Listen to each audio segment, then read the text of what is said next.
Hello, good morning, जोहार। स्वागत है आप सभी का झारखंड समाचार में। समय हो गया है आज की झारखंड की बड़ी खबरों को जानने का, उनसे अपडेट होने का। तो चलिए शुरुआत करते हैं आज की पहली और बड़ी खबर से। पर इससे पहले अगर आप चैनल पर नए हैं तो चैनल को सब्सक्राइब जरूर कर लें। झारखंड में जिन महिलाओं को अभी तक मैया सम्मान योजना की राशि नहीं मिली है, उनके लिए बड़ी खबर है। 6 जनवरी को जारी होंगे 2500 रुपए। दरअसल मुख्यमंत्री मैया सम्मान योजना समारोह 6 जनवरी को नामकुम के खोजा टोली में आयोजित किया जा रहा है और सरकार के शीर्ष स्तर पर लगभग सहमति बन गई है। इसी दिन मुख्यमंत्री हेमंत सोरेन महिलाओं के अकाउंट में मैया सम्मान योजना की 2500 रुपए की राशि ऑनलाइन ट्रांसफर करेंगे। वैसे तो महिला बाल विकास एवं सुरक्षा विभाग ने झारखंड के 57 लाख महिलाओं के खाते में पैसे भेजने की बात कर रही है, लेकिन जिलों ने बैंकों के साथ मिलकर पैसे ट्रांसफर करने की संबंधी तकनीकी पहलुओं का ट्रायल भी कर लिया है। इसी ट्रायल के दौरान 26 से 27 दिसंबर को हर जिले में 100 से 200 महिलाओं के अकाउंट में 2500 रुपए की राशि भेजी गई थी और बाकी बची जितनी भी महिलाएं हैं उनके अकाउंट में बहुत ही जल्द पैसा आने वाला है। आप देख सकते हैं कि सूत्रों की ओर से खबर आ रही है कि महिलाओं के अकाउंट में पैसे जल्द ही ट्रांसफर किए जाएंगे। 6 जनवरी को बाकी सभी महिलाओं के अकाउंट में 2500 रुपए खटाखट भेजा जाएगा। झारखंड मुक्ति मोर्चा लड़ेगी बिहार विधानसभा का भी चुनाव। जनवरी में कांग्रेस और आरजेडी से होगी बात, 12 सीटों पर ठोका दावा। झारखंड की सबसे बड़ी सत्तारूढ़ पार्टी झारखंड मुक्ति मोर्चा यानी जेएमएम अब 2025 में बिहार में होने जा रहे विधानसभा चुनाव में भी अपनी किस्मत आजमाएगी और बिहार की 12 सीटों पर उम्मीदवार उतारे जाने को लेकर आरजेडी और कांग्रेस गठबंधन से दावेदारी करेगी। इसके लिए पार्टी बहुत ही जल्द कांग्रेस और आरजेडी से बातचीत करेगी। बिहार में चुनाव लड़े जाने के पीछे पार्टी का तर्क है कि सीमावर्ती विधानसभा क्षेत्रों में न केवल जेएमएम का जनाधार है बल्कि पहले भी वहां से विधायक रह चुके हैं। यानी कि ऐसा नहीं है कि झारखंड मुक्ति मोर्चा पहली बार बिहार में विधानसभा चुनाव लड़ने जा रही है। पार्टी इससे भी पहले चुनाव लड़ चुकी है। 2020 में 3 चरणों में हुए विधानसभा चुनाव में पार्टी ने अपने उम्मीदवार उतारे थे, लेकिन बात अलग है कि एक भी उम्मीदवार चुनाव नहीं जीत सका था। वहीं पार्टी सूत्रों की माने तो झारखंड मुक्ति मोर्चा जिन सीटों को लेकर अपनी दावेदारी इस बार करने वाली है उसमें तारापुर, बांका, बनमखनी, कटोरिया, ठाकुरगंज, जमालपुर, मनिहारी, रुपौली, पीरपैंती, झाझा, रामपुर और चकाई जिला है। 1 जनवरी 2025 से अब बदल जाएंगे कई बड़े नियम। यूपीआई से जुड़े नियमों में होगा बदलाव। जी हां, देखिए अब बड़ी खबर आ रही है कि नए साल की शुरुआत के साथ ही 1 जनवरी से यूपीआई यूजर्स के लिए कई बड़े नियमों में बदलाव होगा। अब भारतीय रिजर्व बैंक ने यूपीआई लेन देन को और भी ज़्यादा आसान बनाने के लिए कुछ नए नियम लागू कर दिए हैं और कुछ बदलाव से यूजर्स को पहले से भी ज़्यादा सुविधा मिलेगी और वे अधिक आसानी से भुगतान कर सकेंगे। देखिए बदलाव के बाद अब फीचर फोन यूजर्स यानी कि कीपैड फोन वाले यूजर्स अब यूपीआई 123 पे के जरिए हर रोज 10,000 रुपए तक अब लेन देन कर सकेंगे। पहले ये लोग मात्र 5,000 रुपए ही पे कर सकते थे, लेकिन इस बदलाव से अब फीचर फोन यूजर्स को काफ़ी ज़्यादा अब आसानी होने वाली है। वहीं देखिए स्मार्टफोन यूजर्स ऐप्स जैसे कि फ़ोनपे, पेटीएम और गूगल पे पर हर रोज 1 लाख रुपए तक लेन देन कर सकेंगे, लेकिन इसके साथ ही कुछ इमरजेंसी सिचुएशन जैसे कि कॉलेज फीस और अस्पताल के भुगतान में इसे और भी ज़्यादा बढ़ाकर 5 लाख रुपए तक कर दिया गया है। ऐसे मामलों में आप 5 लाख रुपए तक आप यूपीआई से ही भुगतान कर सकेंगे। नया साल पर बासुकीनाथ मंदिर में भीड़ नियंत्रण को लेकर प्रशासन हुआ सतर्क, दिए गए विशेष निर्देश। बासुकीनाथ मंदिर में नए साल पर उमड़ने वाली भीड़ को नियंत्रित करने के लिए अब जिला प्रशासन सतर्क है। काफी संख्या में पुलिस बल तैनात कर दिए गए हैं और बासुकीनाथ मंदिर प्रवेश के सभी चेक पॉइंट पर पुलिस बल के साथ साथ मजिस्ट्रेट भी उपस्थित रहेंगे। जल अर्पण करने वाले और श्रद्धालुओं को परेशानी नहीं हो, इसका पूरा ख्याल रखा जा रहा है।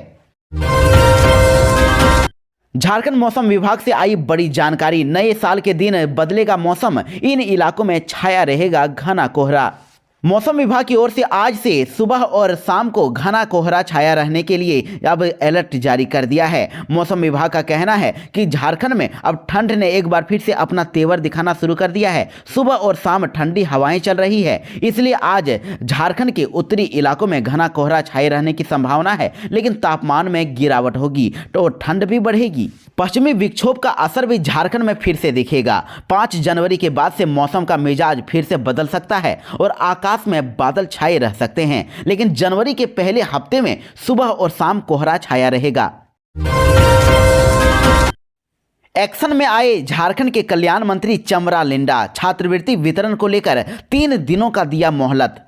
कल्याण मंत्री चमरा लिंडा ने मोहराबादी के कल्याण कॉम्प्लेक्स में सभी जिलों के कल्याण पदाधिकारी, प्रोजेक्ट डायरेक्टर और आईटीडीए और प्रमंडलीय उप निदेशकों के साथ वीडियो कॉन्फ्रेंसिंग के जरिए बैठक की और स्कूलों में अध्ययनरत पढ़ने वाले बच्चों के लिए बीच साइकिल और साथ ही छात्रवृत्ति वितरण की जिलावार समीक्षा की। इस दौरान वो एक्शन में दिखे। उन्होंने रामगढ़ और कोडरमा जिले में प्री मैट्रिक छात्रवृत्ति वितरण मामले में नाराजगी जताई और रामगढ़ एवं कोडरमा जिले के कल्याण पदाधिकारी को अगले 3 दिनों के भीतर छात्रवृत्ति वितरण का निर्देश दे दिया। कहा कि स्कॉलरशिप की राशि जल्द ही छात्रों के बीच में वितरित किया जाए। इसके साथ ही छात्रवृत्ति वितरण में प्रगति नहीं होने की स्थिति में संबंधित पदाधिकारियों का जनवरी महीने का वेतन रोक दिया जाएगा और छात्रवृत्ति वितरण मामले में जो पदाधिकारी कोताही बरतेंगे उनके खिलाफ कार्रवाई की जाएगी। इसके साथ ही उन्होंने सभी जिलों को निर्देश दिया है कि आने वाले 4 जनवरी तक ही प्री मैट्रिक से संबंधित सभी लंबित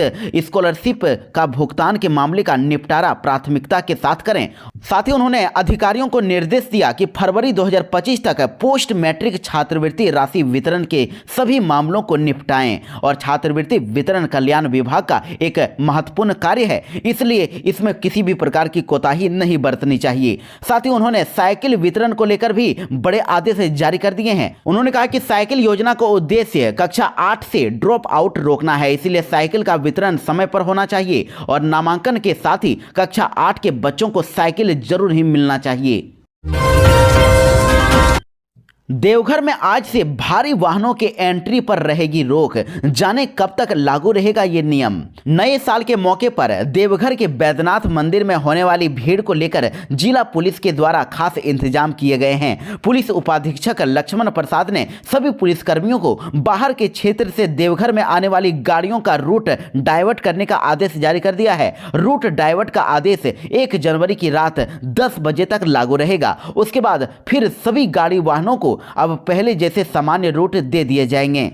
यानी कि जारी आदेश के अनुसार 31 दिसंबर की सुबह 6 बजे से लेकर 1 जनवरी 2025 की रात 10 बजे तक बड़े गाड़ियों की शहर में एंट्री नहीं होगी और दुमका और गोड्डा की ओर से आने वाली सभी भारी वाहनों को हिंडोलावरन से बाएं मुड़कर तपोवन, चरखी पहाड़ी और कोरियासा चौक होते हुए गिरिडीह की ओर भेजा जाएगा, जो कि इस रूट की सभी गाड़ियां पहले देवघर शहर से होकर जाती थी, लेकिन अब इसके रूट में डाइवर्ट कर दिया गया है। वहीं इसके अलावा जो भारी गाड़ियां जो गिरिडीह की ओर से देवघर आएंगी उसे कोरियासा से दाएं मुड़कर हिंडोलावरन होते हुए दुमका और गोड्डा के लिए मुड़ना होगा। वहीं रोहिणी देवीपुर से जसीडीह जाने वाली सभी गाड़ियों को भी 1 जनवरी 2025 की रात 10 बजे तक देवघर में एंट्री पर रोक लगाई गई है और भागलपुर जिला से आने वाली सभी भारी वाहनों को भी मोहनपुर मोड़ से मुड़ते हुए सारवा और सारठ के लिए जाना होगा।